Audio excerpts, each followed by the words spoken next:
بسم اللہ الرحمن الرحیم۔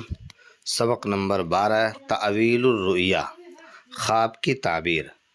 ولما فرغ یوسف من موعظتہ، اور جب حضرت یوسف علیہ السلام اپنی نصیحت سے فارغ ہو گئے، اخبرہما بتعویل الرؤیا قال، ان دونوں کو خواب کی تعبیر بتائی اور فرمایا، اما احدکما فیسقی ربہ خمرہ، بہرحال تم میں سے پہلا بادشاہ کا ساقی ہوگا، وَأَمَّا الْآخَرُ فَيُسْلَبُ فَتَأْكُلُ الطَّيْرُ مِنْ رَأْسِهِ، اور بہرحال دوسرے کو سولی دی جائے گی اور اس کے سر کو پرندے کھائیں گے۔ وَقَالَ لِلْأَوَّلِ، اور پہلے سے کہا، اذکرنی عند ربک، اپنے بادشاہ کے پاس میرا تذکرہ کرنا۔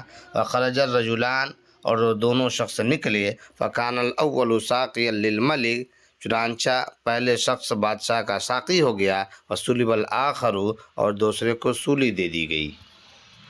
وَنَسِيَ السَّاقِي أَن يَذْكُرَ يُوسُفَ عِندَ الْمَلِكِ، اور ساقی بھول گیا کہ تذکرہ کرنا حضرت یوسف علیہ السلام کا بادشاہ کے پاس۔ وقام یوسف فی السجن سنین، اور حضرت یوسف علیہ السلام جیل میں کئی سال رہے۔